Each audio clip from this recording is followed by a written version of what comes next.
Yo, what is going on, guys? Welcome back to the Cert Creative channel. Hope everyone is doing well out there. It's absolutely boiling in the UK this week, so I've really been struggling to kind of put some content together because the heat is just unbearable in here. But anyway, guys, today I've got a style study episode, so really excited to be bringing you that. A lot of interesting tips in here as we explore kind of ins and outs of using interior details. We'll get straight into that. If you are new around here, I'd really appreciate if you hit the subscribe button. It's kind of a really easy way of you being able to support the channel, and yeah, really appreciate that. But let's get straight into the video. Right, so today's entry has been sent in by Zork, and he's been writing graffiti now for around 2 months, and he's from the United States.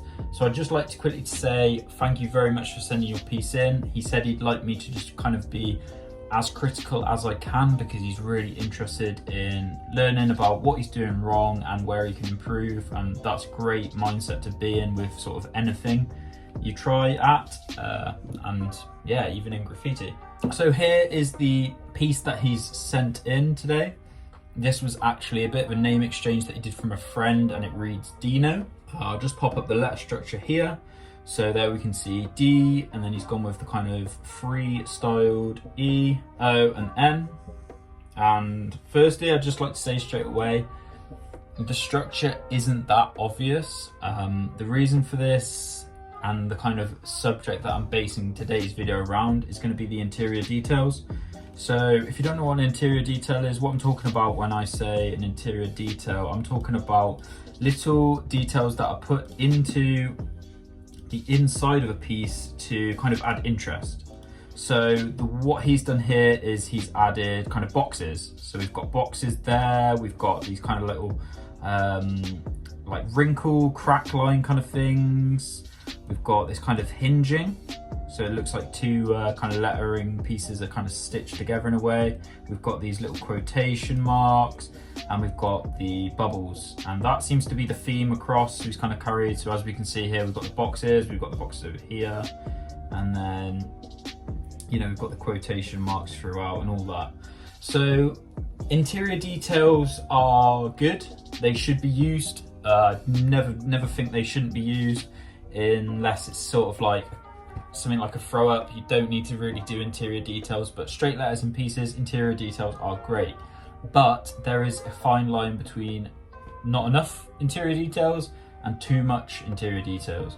And when it comes to graffiti, I always believe less is more. When it comes to interior details, try and rein them back and just use them in some areas, or only just use one type. For example, what I would say is the little dots up here. I really like these, and he's also, he's carried a pattern throughout that every letter has these dots. So we can see, if I pop a circle around all those, he's got 4 lots of them. And then if we pop the letter structure back up, we can see each letter has those dots. And that, in my eyes, very simply helps with flow because it carries across each letter and there's repetition there. I feel like they could have been spaced out a bit more. If we just, speaking of those, look exactly that they're all on the top area. I think it would have been nice to maybe alternate. So maybe have them down here on the D, down here on the E, down there on the O, and then maybe up here on the N, just kind of space them out a little bit more and remove the rest of them, because I'll show you now. So what I've done here is I've gone through and I've removed all of the interior details, and you can really see that this really opens the letters up and makes them more obvious where they are. So another reason why the interior details kind of wash out the piece a lot is because the interior details have the same line weight as the actual outline of the piece. So for example here, let's have a look. If I just switch this here to black, so we can thicken an outline up. What we've got here is a set of interior details. So for example, this is an interior detail, but this here is actually part of the structure of the O. So if I thicken that up, it makes it obvious that this piece here is an interior detail, and this here is actually a structural line. Again, we've got this piece here, which kind of is there to add interest, but then we've got this line here, which is the actual boundary line of the O, which needs to be thicker, and that really helps it be defined, and that's the letter and that's the interior detail. So once I've removed the interior details here, we can see more obviously where the edges of the letters are, and I've put these outlines in to show his base letter structure. Now there isn't really anything wrong with his letter structure. It's just the extensions that throw it off and make it look like the structure's wrong. So as we can see, his D here, perfectly fine D. E, very nice. O, very basic, but there it is. And the N here. So the problem with the structure of the N I've got here is that we've got that added box. So with an N, we need to be very particular that we're keeping the structure right. So a structure of an N, simply like this. We've got this, we go up, we've got an added box there, we come down, we've got an add box there, and we come back up. I just don't think this works, and it kind of, those two added boxes just throw the structure off and make it not look that kind of legible. So I think Zork could really improve his skills here by just reining things back and keeping things simple. So something I feel like he's done really well is the 3D.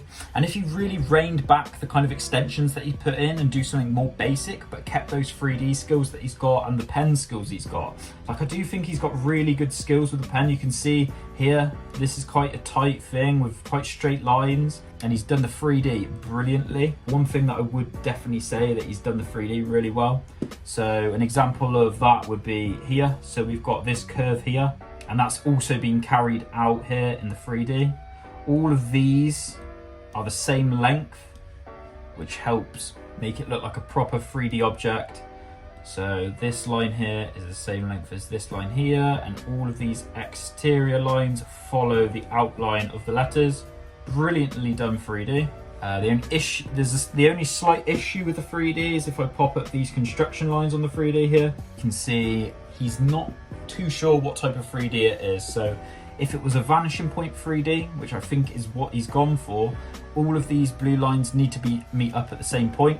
So even if that point is way up here in the distance, they all need to line up, which we can see that they don't all match up. And the reason for this is, so this point here, so that let me just pick a more obvious color, go with a dark blue. These all need to match up to that point there, because that's where those two have matched up. But then again, we've got these running parallel, these running parallel, these are going off at different angles. But at first glance, it's a very nicely drawn 3D. It's been done well. Just a bit more consideration needs to be put into that vanishing point. Either that, or he could just go for a simple drop-down 3D. For example, a lot of these are parallel, which would hint it's going to be a drop-down 3D for this whole section. We're looking at just a drop-down 3D going off into the distance. But then we've got this side coming in at the other angle. Just need to pick one type and kind of stick with that. Something else I feel like he's done really nicely is this halo. So he's got just a simple black line around the outside, highlighted there.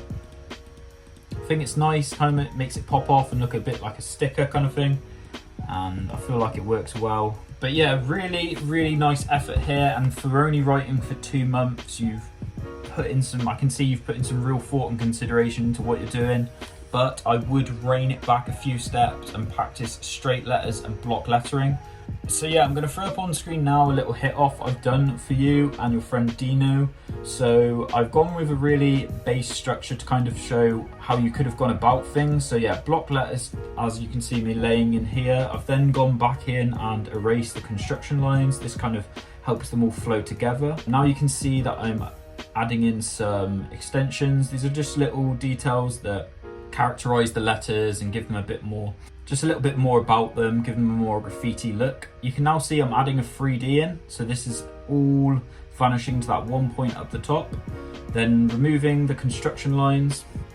I'm trying to keep this as in keeping with your piece, so I've added in the halo around the outside. A few of these interior details, so keeping the interior details really minimalistic helps the letters still look legible and pop off. So I've just gone with this kind of left-hand side shadowing effect. Putting a little bit of colour in there just so you can get the kind of example. 3D, I like to use greys normally, so with greys and that you can add highlights, and yeah, you can see me laying in some highlights here and a bit of shadowing. This just helps add a bit of more depth to the letters without the 3D even being needed, so the 3D just adds that little bit extra more. But anyway, thank you very much for sending in this piece. You did a really nice job, and I hope I've been able to give you some kind of tips that you can kind of draw from. If anyone else would like a style study done, I'm more than happy to do that. I have got a few I'm waiting for, but it's good to always have the list kind of going, and I'm getting through them as quickly as I can.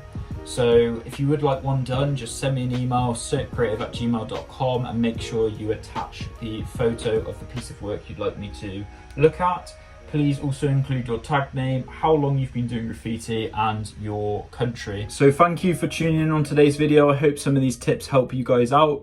Hope everyone has a great day out there, and I will catch you in the next one.